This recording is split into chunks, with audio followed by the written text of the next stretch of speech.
Hello. I am Jennifer Dunn, the co-owner of Bunifu Learning for Life.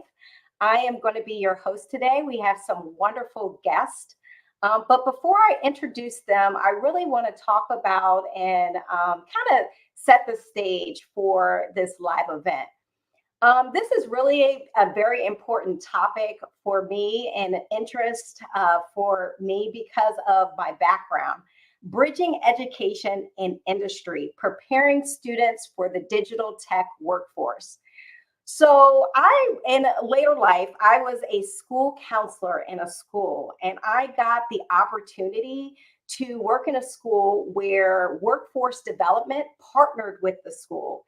It was an innovative school, so it was just starting. We actually had 6 teachers, a vice principal, and a principal, and myself as the school counselor to essentially create a school that would help students. And this was about 14 years ago. So this is kind of like not a new conversation, but a conversation that has changed over time. And so we would actually help students to get internships. They had paying summer jobs. And then my role was to help them to understand what types of careers were out there. And as a school counselor, sometimes you don't get all the training to know, okay, what skills and abilities and knowledge do students really need to be successful? So I'm hoping that today we have an expert panelist here that can really give you some insight as if you're an industry professional trying to help out those that you're hiring or developing, or if you are in a K-12 organization and supporting students and families to navigate this workforce landscape. So I'm actually going to turn it over to Kim Sorrow, who is from the Greater Washington Partnership. And then Kim, we'll turn it over to Atua Amu, who's from KIP Foundation Atlanta, who's going to talk about school counseling. But go ahead, Kim, take it away and introduce yourself. Great. Thank you so much, Jen. Hi, everyone. My name is Kim Sorrow, and I am the Director of Skills and Talent for the Greater Washington Partnership. Prior to my current role, which I've been in for about 2.5 years, I was a K-12 classroom teacher in Charlotte, North Carolina, and then did some program and grant management at an organization called American Student Assistance. So background in K-12, but have pivoted more recently to workforce development, which is what I do at the partnership. The Greater Washington Partnership is a nonprofit alliance of CEOs based in the region from Baltimore to Richmond. We're a relatively young organization. We've been around for less than 10 years, and we were originally developed when a group of CEOs decided to try to make the case that Washington, D.C. should host the 2024 Summer Olympics. In case you haven't opened a computer in the last 3 months, you probably don't know that we were unsuccessful in that bid. We did not host the 2024 Olympics, but there were a group of business leaders sitting at a table trying to sell the region. So they decided to continue to work together to make it better. And our current mission is to make the region from Baltimore to Richmond the best place in the country to live, work, and build a business. Real quick, we focus on 3 initiative areas: regional mobility and infrastructure, inclusive economic growth, and skills and talent. I'm looking forward to today's conversation where I'll dive a little bit into some of the work we do around skills and talent. Thanks so much for hosting me, Jen. Atua, over to you. Hi, greetings. My name is Atua Amu. I am currently the Director of Post-Secondary Counseling at KIP Atlanta Collegiate. We are a public charter high school on the west side of Atlanta. I have been in K-12 as well as higher education, but my goal is to increase access and education for all. Being on the K-12 side is really all about making sure that our scholars understand their options and explore their options. And I'm excited to talk about that today. Thank you. So this is what we hope to accomplish. We have a lot of questions and we want to take your questions as well. So we're hoping to be able to really talk about what are the skills and talents that students need, that employers need to help students to build that pipeline, especially for underrepresented students to essentially enter in demand high tech mobile careers that aren't necessarily you need a 4-year degree, maybe a 2-year degree or a certification, which is something that is a little bit of a paradigm shift, because we've been really focused on college, college, college. Not that that's not important, but what do we do to help these students, if directly out of high school, to make sure that they are employable and they have gone through some type of post-secondary option. So I do want to talk a little bit about, like I said before, the U.S. Department of Education. This has been a big pull for them, is unlocking career success. They have put a lot of money into career technical education. Around, you'll see lots of grant money going into career tech to support that pipeline of diverse learners to get certifications. But they have really focused on 4 areas: dual enrollment, which is where students can take a credit bearing course in high school. And at the same time, and many states are paying for students to do that. And they can get either an associate's degree or some type of certification by going to a community college or taking a credit bearing course, which is partner with their high school. Also work-based learning. This is something that is so important for students to get. They need to be able to be successful and have an environment which they can be successful, but also fail and be able to fail upward, so you can coach them in a work-based environment where they're actually working in the career that they're looking to pursue, so they can understand what skills they need. In addition, work for credentials. That's along the career pathways, such as CTE programs. What types of pathways do we need to do to advise students to make sure that they have the skills to be successful in a credential type of program or an employment opportunity? And then that's why we have a tour on here. The last one that you see on the right is career advising and navigation. I really think, especially for students who are underrepresented students, to be able to have someone that can help walk them through, to know what type of academic coursework to be able to take, but also know what opportunities are out there as well. And I'm hoping today that Kim will be able to give us some insights on what are some opportunities that students, especially in this area here, from Baltimore to Richmond. So of course I pull research. I love to pull a little bit of research, and this is from the Greater Washington Partnership. This is their 2024 skills forecasting. They have a great website, which you should really look at. But I just pulled a couple of things, data points off. I really think it's important to know what are the hot careers now. So healthcare is something that students should be looking at if they're interested in healthcare, because it is a trend, especially in this region.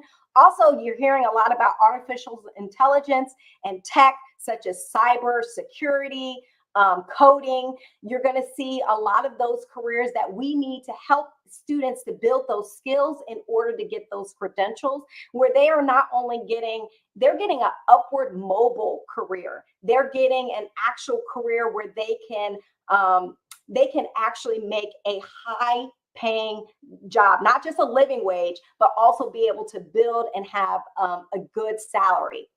And then advanced industries. Those are your construction, manufacturing. Those are some really important careers or trends. So make sure you pull this report. The source is right there on the Greater Washington Partnership website. It's the 2024 forecasting skills forecast. Also on the skills forecast, they have provided some recommendations for both educators and industry. And I think it's important to really dive in, because sometimes industry doesn't know and talk to what educational professionals need, as well as educational professionals understanding what industry needs. So one of the big things is building the future of the workforce. And that's really looking at what are the skills necessary for an actual employable or entry level employment. And so both educators and industry needs to get together, and how do we have a conversation about that? But also the Greater Washington Partnership, I'm going to show you in the next slide, has some really great tools that educators can use as well. And then succeeding through skill-based talent journeys. This is about putting students in a real, authentic experience. Hiring practices.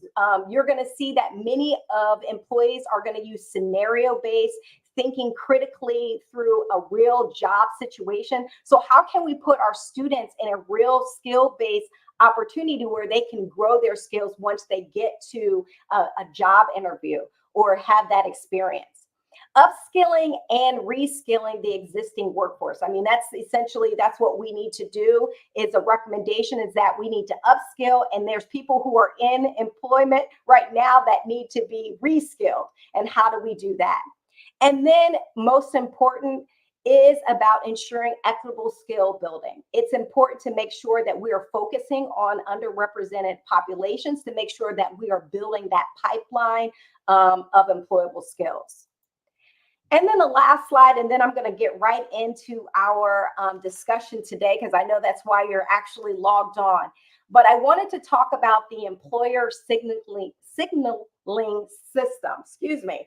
And this is just a tool that is on the Greater Washington Partnership website. And it essentially just displays desired skills that are needed in 6 different career pathways or growth pathways within the region of Baltimore to Richmond. Also, there is what we call some knowledge, skills, and abilities, which you can look at what are the actual skills and knowledge that employees are actually looking for these high growth careers. So I'm going to actually take down the PowerPoint. I'm going to dive right into to the actual questions. And Kim, you are up first to really talk to us about what the Greater Washington Partnership Skills and Talent Initiatives are and how it's helping to bridge the gap between education and industry needs. Yeah, sure. Thanks so much, Jen. So the Greater Washington Partnership Skills and Talent work has traditionally focused on roles in digital tech. And there's a couple of reasons for that. One is that when you look at the data, it's forecasted that there's some talent gaps in the tech industry in the region from Baltimore to Richmond. In other words, if we're not effectively building talent pipelines to fill some of these tech roles, those jobs will go unfilled, or companies will have to source their talent from elsewhere, from outside the region. Second is because these jobs are more likely to be high paying, and they're more likely to stay in demand in the years to come. Tech jobs are forecasted to continue to be in demand.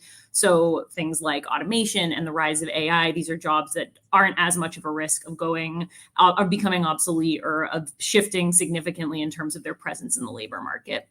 And finally, if you look at the employers who make up the Greater Washington Partnerships Board, we have financial tech firms, we have government contractors, we have consulting firms, we have educational institutions. When you think of a through line that all of these organizations have a deep investment in, it's tech talent. Everybody needs tech talent. Everybody needs to fill tech roles.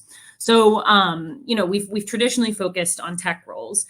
As Jennifer talked about, we have an online platform called the Employer Signaling System, and there should hopefully be a link to the Employer Signaling System in the chat. It's ess.greaterwashingtonpartnership.com. The partnership's work is about transparency. It's about promoting transparency between educators and employers so that they can work together to build talent pipelines. And the Employer Signaling System is the online tool that we use to do that. If you open up the ESS, you'll see that we have labor market information about the region from Baltimore to Richmond. So we have information about wages, information about growth rates, information about the number of people currently employed in a given industry. And that's just pure quantitative information. We pull it from national labor market data that is just supposed to show, okay, so what is the current status of this role in the region from Baltimore to Richmond?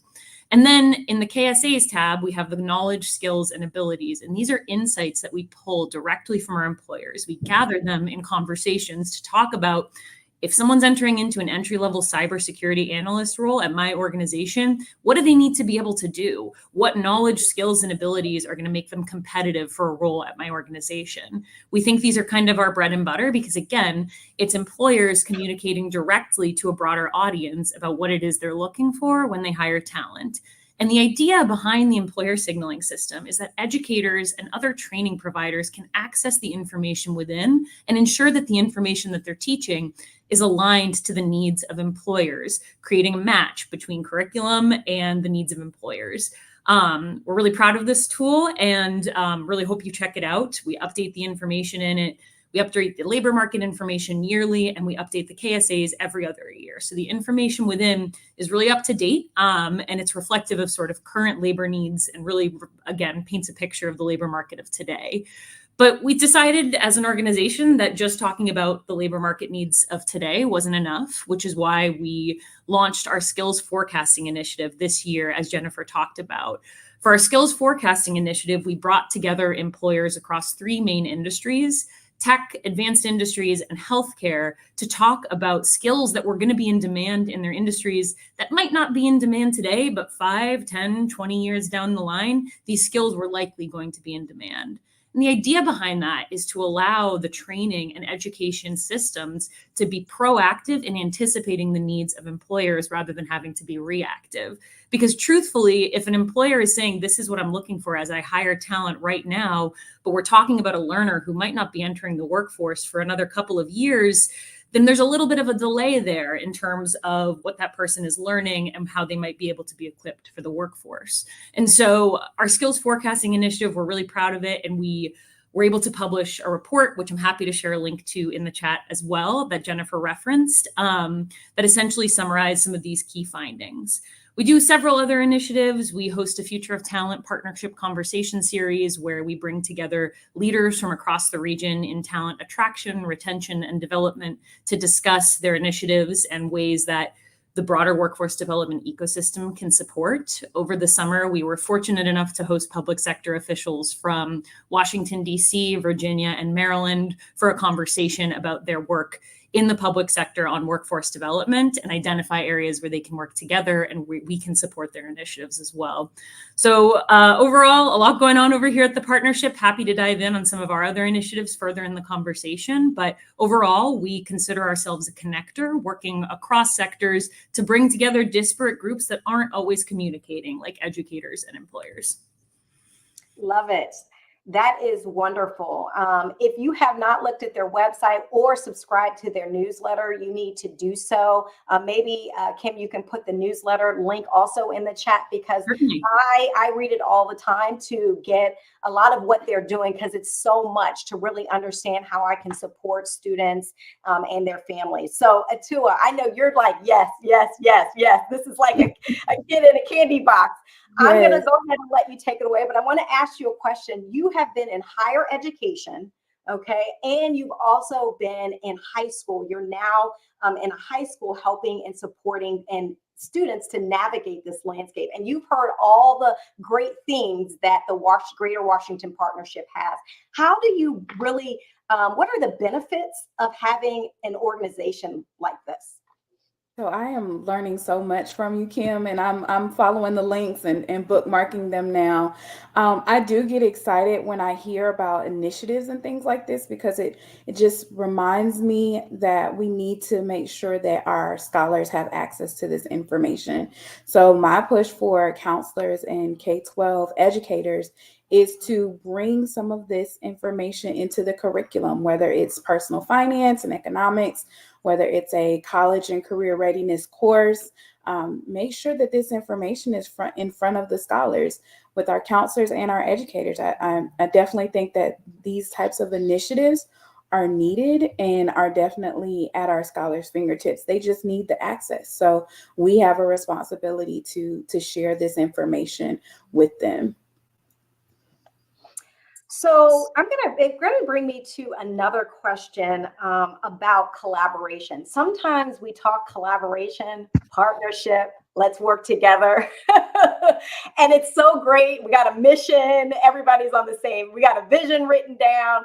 But I really want you to talk about how do you think we can develop or fortify the Regent's talent, and how do you really collaborate with educators and employers to make this happen, especially around digital technology? And I think you talked a little bit about your initiatives, but maybe go a little deeper. Yeah, absolutely. So in addition to kind of our information on skills and on, the skills of the future, we also have some programs that we support. So the first that I'll highlight is the Greater Washington Partnerships Talent Ready Initiative. This is a grant that was funded by JP Morgan Chase Foundation that's been funded since about 2018. And we gave money to 5 K-12 jurisdictions in the region so that they could develop tech curriculum and develop tech pathways within their institutions.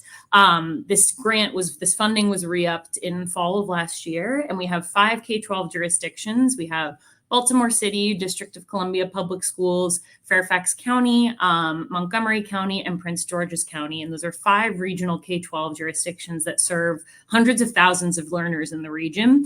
And the K-12 systems are using these funds to essentially create career pathways for their students. In the first iteration, those career pathways had to be in tech. And then this time around, they can be a little bit more flexible with it. They just have to ensure that the funding is going towards providing work-based learning experiences for students and giving them opportunities to access career-connected learning. So those plans are getting underway right now. We're really excited to see how jurisdictions put this funding into action. And the Greater Washington Partnership is committed to bringing our employers on board so that they can support these initiatives as well, because in order for work-based learning to be truly effective, employers obviously need to be involved in ensuring that students are getting access to sort of real-world experiences. That's one of the main ways that we work with educators. I, as a former K-12 educator, really believe in the power of educators. And I believe that this part of what I think makes the Talent Ready program so unique is that it really empowered educators to make decisions that were best for their students with the funds, to make sure that they were creating pathways that made sense for their given jurisdiction, and that they were working with, again, the benefits and the strengths of their particular region. And so really looking forward to seeing how those projects develop. We have a couple other programs that we support that I'm happy to talk more about, but Atua, I think, is also a pro in this space, so I'll let her chime in. I'm thinking through some of our initiatives that we have, and one thing that works for us is that we do intensive training, if provided by Greater Washington or any other state or local organizations. That training is beneficial, and that is something that we can participate in that training school-wide, so that it's not just living in certain classrooms or spaces. And then we also share information. So we do education for our parents. So it's really a family investment when a scholar participates in work-based learning or they're getting into a high-demand career. We want to bring in that community so that we can make sure that the family and the scholars are, really behind them, so that they really have that support system. But I'm excited. I'm curious to, and I know this is not a question, but I'm just curious to know more about how you all are in the schools. Is it do you do information sessions, or do you empower the educators to do those types of sessions? Yeah, it's really an educator-driven initiative, this one in particular. And then in general, most of our initiatives tend to run through educators because, again, we want to empower those individuals who are working directly with students to be able to make decisions that are best for their students and are going to support their students best. We do have a co-partner on this grant, which is Education Strategy Group. They are an education consulting firm that works hand in hand with our educator partners to ensure that they have all the tools and resources they need to design programs. So it's pretty exciting stuff. I think, yeah, we've been really thrilled to see the progress on the project so far. And that grant should be wrapping up in 2026. So we should have program results to share, and definitely will want to showcase the amazing work of our jurisdictions. Awesome. You know, I think that's one of the biggest things is training and development and supporting educators K-12 because you're in the industry as far as listening and seeing trends that are out there, Kim, and you're sitting with the CEOs, you're sitting with, folks on an everyday basis. And sometimes being in a school, you're seeing academic pathways and how to get students into post-secondary, but sometimes the knowledge gap is there for educators and not knowing, okay, yes, we know cybersecurity, we hear the buzzwords, we hear AI, but what are the real skills do I need? Do I need to put students in Algebra 1? Do I need to put them in statistics? How does that align the curriculum? I think we're going to get more into that. I think you helped out with the employer signaling with some of the knowledge, skills, and abilities. But I do want to talk about sometimes this is both for the parent engagement and for students. When students get out of high school, sometimes for certification programs or post-secondary programs, they have to pay for these training programs in order to be eligible, even though, yes, they don't need a 4-year degree, but they need some type of training, even apprenticeship programs you may have to pay for. And I want Atua, because of her background in financial aid and supporting students with the Pell Grant, and that is a grant to support students, especially from underrepresented that make a certain level of income, to talk a little bit about, they've changed some legislation around this, and how can we support students to understand what's going on there? Absolutely. So I think it starts with the research, like really taking a look at the CTE programs, the apprenticeship programs, and then the potential institutions that are offering these programs. Many of the CTE programs, the credentials can be paid for with the Pell Grant. So a scholar could go to their local community college or their technical college or their trade school and get these credentials and have it be paid for with the Pell Grant. It may also be paid for with state funding. So I know in multiple states, they have access to state funding that may be funding through the lottery, but that state funding may drive those high demand career fields.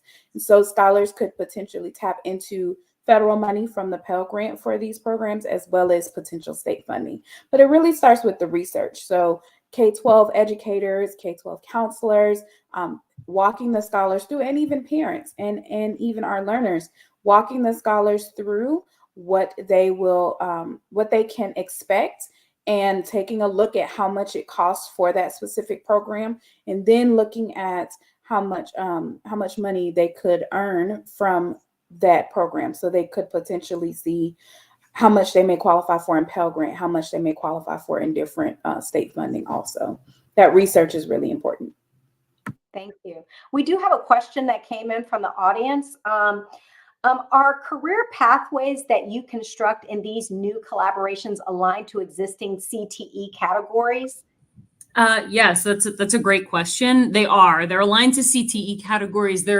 But they're kind of specifically designed. The original phase of the grant, the programs were mapped to digital tech. So obviously that's a whole career cluster within CTE pathways. And they were also aligned to some of the information within the employer signaling system. So some institution or some jurisdictions stood up a pathway in software development, which there's information about software development within the employer signaling system, but it also mapped to a CTE pathway. So yes, but it was supplemented by data directly from our employers. So they were aligned to pre-existing CTE pathways, but it was supplemented by data from partnership board members in sort of very specific industries in software development, networking, cybersecurity, and data management and analytics. Thank you. So one of the other questions kind of talks a little bit about this Talent Ready program. It gets into that a little bit more. Work-based learning is really huge now because students need to have that experience. And I wanted to know from you, Kim, how best to prepare students for these work-based learning experiences. Yeah, so I'm glad everyone here is aligned on sort of the importance of work-based learning. My old organization recently did some research where they found that 79% of high school students are interested in participating in some form of work-based learning, but something like a third of those students know how to even find any information about work-based learning within their high school. So obviously there's a real need for intentional programs, for advertising programs that students can understand sort of how to get involved. And I think that work-based learning is a really key part of this Talent Ready initiative that we're supporting. In the second, as the grant funding was re-upped, there's an explicit commitment to increasing the quality and quantity of work-based learning experiences for participating talent-ready jurisdictions. And so again, what that looks like for us is ensuring that our employers are at the table and able to participate in work-based learning initiatives across our talent-ready jurisdictions. I think that, the part of the reason why work-based learning is so important is that, students need to be getting exposure to career-connected learning experiences while they're still in school, because one thing that you find in this region in particular is there are a lot of jobs that are posted that are listed as entry level. But then when you look at what entry level means, sometimes it'll say something like 3 to 5 years of experience. So definitions of entry level can be a little bit varied from person to person and from organization to organization. But what if we redefine what experience means? What if we consider that work-based learning can be a form of a year of experience for a student? If they participate in an intensive internship, isn't that experience, even if they're not, even if they're doing it while they're in school, that should still be considered a form of experience for some of these roles that require 3 to 5 years. And then just another data point that I pulled from, I think it was a report from the Center for American Progress, is that paid internships in general, particularly at the post-secondary level, are directly linked to getting paid more after graduation. And that underrepresented students that are students of color, students that are first generation college students, students that are low income, are much less likely to have access to these paid internships, which just worsens discrepancies in sort of the labor market for these groups. And so really important that we increase work-based learning experiences. The partnership is undergoing some work to identify the best ways to support in this work-based learning landscape, working with partners from across the ecosystem to make sure that students are getting their hands on career-connected learning experiences before they finish their educational journeys. Awesome. That's great to be intentional about reaching out to those students. How do you prepare employers for these work-based learning experiences? It's a great question, and it's one that I think a lot of people want to kind of know the answer to. I think that, I think that the first thing, right, is offering multiple modes of engagement for employers in work-based learning experiences broadly. Not every employer is going to have the opportunity or the infrastructure to be able to host a full-time intern, right? That's not always realistic. Sometimes there's just systems that prevent that from happening. How could that employer, though, connect to a student who's still in school? I think there's multiple different methods of engagement, and that when we consider sort of the work-based learning spectrum and we consider all the way from awareness to sort of intense exposure, it's offering employers different opportunities to engage at different points along that spectrum. I think that's really important. I think intermediaries play a really, really important role here. The partnership is not quite a work-based learning intermediary. We do some intermediary type work, but there's really great intermediaries across the region that are able to facilitate connections between employers and educators and make it easier for employers to get into schools, but also provide really great resources to employers who are looking to get involved in work-based learning. Whether this is a menu of options, okay, this is an internship offering that this particular program has. This is a project-based offering, and it provides sort of an insight as to what that employer needs to do to engage. And then finally, just taking it back to square one, I think that there needs to be a lot more data and research around the importance of work-based learning, because I think what we don't want is we don't want employers generally thinking that participating in work-based learning is a form of corporate social responsibility, that it's something that you do because it's a good thing to do and it helps the community. No, this really should be seen as something that directly supports the development of the talent pipeline so that students are prepared for jobs at this organization, at their organization or beyond. It really should be seen as a way of preparing the talent of tomorrow. So I think there's a lot of really great data that's starting to emerge about the importance of work-based learning. I'm excited to see how organizations like American Student Assistance, where I used to work, and other organizations like that are doing research about the impact of work-based learning so that employers can understand this is an investment in a talent pipeline that's going to pay off in the years to come. It's not just a one-off volunteering type deal. Exactly. It's a process and it's a journey. Atua, you work with students every day, and I just know as an adult, and I'm an old adult, and sometimes I'm like, well, what is my career path? What is my career journey? And how do you help students make good decisions? There's so many options, and sometimes it's about what sounds good, or it's what somebody did in my family, or it's what I saw on TV, so I'm making the decision. How do you help students navigate that and make good decisions? So we talk through different what we call fit factors for their career, because as we know, there is no one specific way to reach success.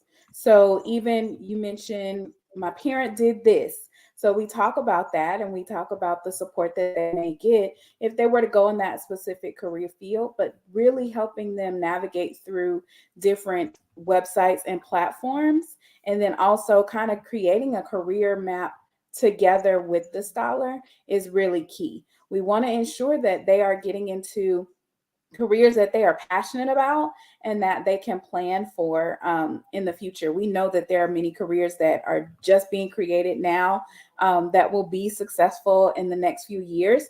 What does that look like? What kind of research can we do on those careers? How can we see a day in the life of? It's really more so about making sure that we do that research with the scholar so that they are confident in the choice that they decide to make. And even if they choose something different down the road, we're still there to help support them, and then also to help them know, like, okay, if you're making a pivot, what should your next steps be? Where can you go for assistance with that change?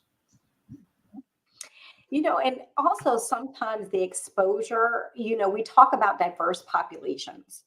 And sometimes there might be even biases on what we recommend for, students and families, just because we have this idea of what a tech person should look like, or what a medical professional person should look like.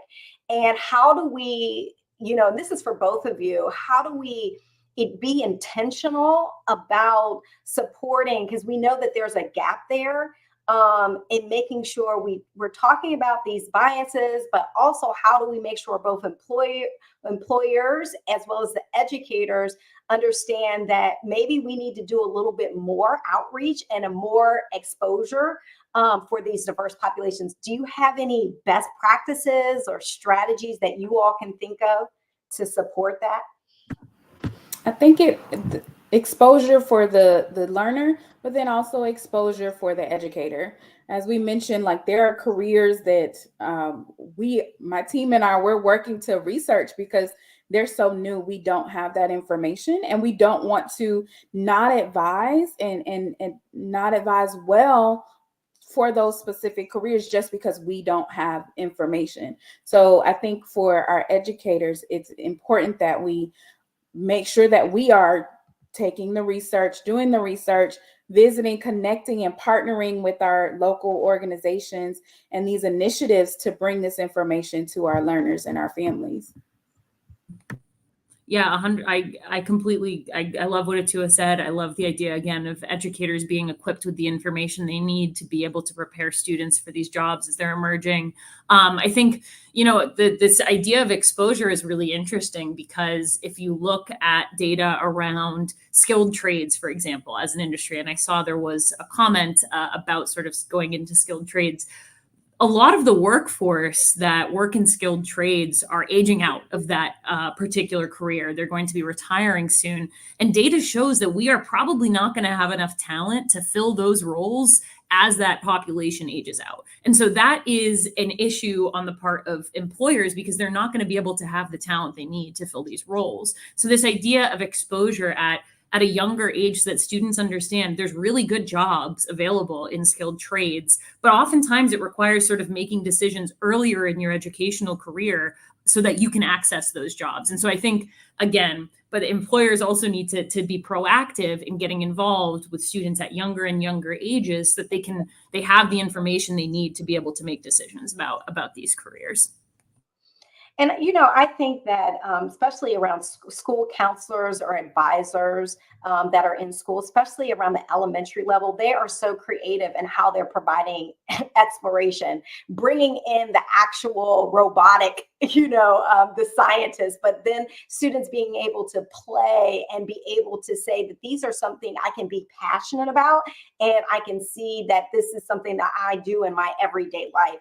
And I think, you can't take the educator out or the advisor, the school counselor out of this topic because as early as K-12, we're exposing. Just this is a short story. My son was talking about sustainable careers, and he was in second grade. And what is sustainability? And that's a big push here. And what does that really mean? And what type of careers are in sustainability? Learning about solar panels and learning about solar energy and how to recycle and how the restaurants recycle. And he's like, I will not drink out of a plastic bottle because of this. And, kids are having these moments where they're saying to their parents, this is what's new, this is what's the trend is, and this is what I can do. And I think exposure from school is so important because it not only educates the community when we educate our young people, it also educates them and gives them lots and lots of opportunity. So I know we have about 15 minutes that is left. I do want to make sure that if folks have questions, please go ahead and submit them in the comments section, and we'll make sure that we'll get those out. We did have a recommendation. Someone talked about there's the money available, I guess, in your area through Skill Point Foundation for LinkedIn learning. So I just wanted to make sure that we did see your comment, David, and that we've now told Atua that these are, some resources that she can use with her students. But the question I have next is for you, Atua. How can educational institutions better support adult learners, working students, and parents who are seeking to enter or advance in digital tech careers? So I think just as we talked about the partnerships with K-12, I think that higher education institutions will need to form those partnerships with employers, with different organizations, so that those who want to get reskilled or they want to get a different credential feel supported. A lot of our institutions, they do have adult education centers or offices.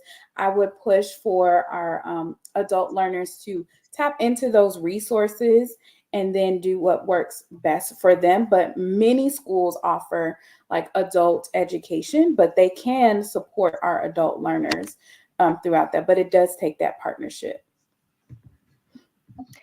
So, Atua, one of the other things for the Pell Grant, who is eligible? How are you, is an adult eligible for the Pell Grant to be able to go back to school? How does that work? Yes. So if a adult learner does not have a bachelor's degree and they have not exhausted their funds, like they have not exhausted the Pell Grant, they haven't used it for more than 6 years, they could tap into the Pell Grant. Now it is based on income, assets, and different things to provide. It gives a calculation of who can qualify. But let's say a scholar who is, an adult and they want to go back to school, they can tap into the Pell Grant for that education. So the programs that we talked about, like the primary care, the tech, many of those credentials do qualify for Pell Grant at their local institution. So they could tap into that funding and get paid for those, get to pay for those credentials, and then also maybe potentially work while they're going to school. But there is funding for those types of credentials. Awesome.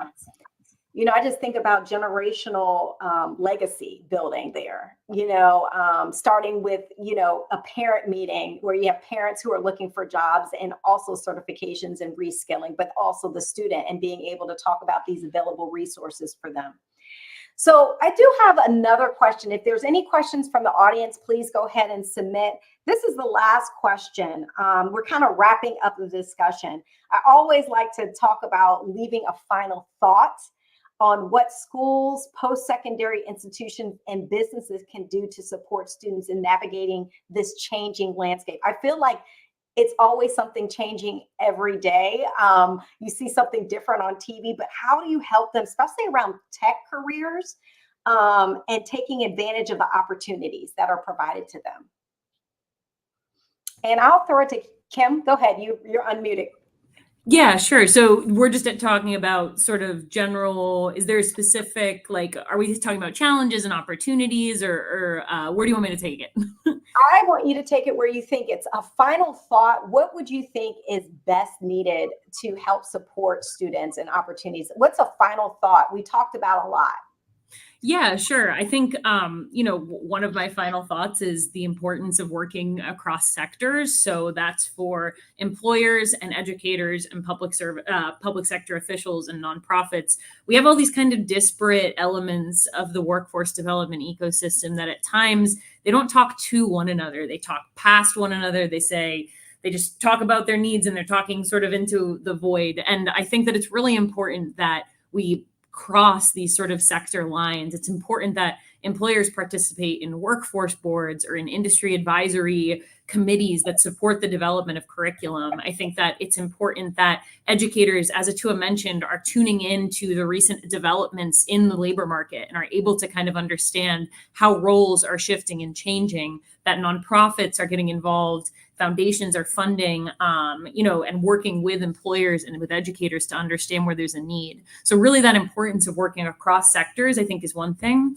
then the other thing is just that everyone needs to be willing to continue to innovate in this space. I think that employers need to be willing to tap into new talent pools that they haven't previously considered. I think educators need to be able to create flexibility in their curriculum for bringing in career-connected learning. I think everyone just needs to be willing to innovate in how they're developing talent, how they're attracting talent, how they're retaining talent, how employers are reskilling and upskilling talent, that importance of innovation, because Jen, as you said, this industry is constantly changing. We need to be adept and we need to be nimble and flexible as it changes and be willing to occasionally rethink the way that we're doing things currently to make sure that we're meeting sort of the needs of today.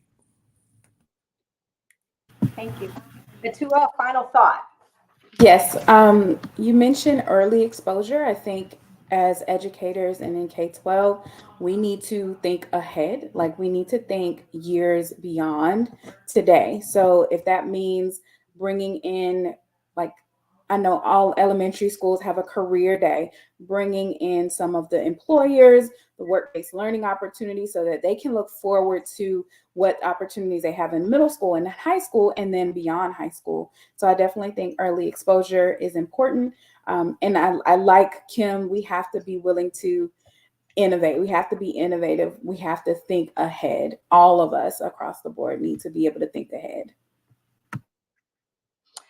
So I do want to put a shameless plug into Bunafu. We do provide customized curriculum. So many school districts have requested that we create workforce development curriculum that aligns to their standards for CTE programs or career pathways.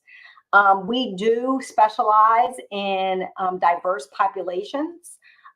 So we want to make sure that that the traditions and the historic backgrounds are inclusive as we create our e-learning and curriculum development. So that's a senseless plug for us, but as we are supporting this workforce development effort, we definitely want you to know.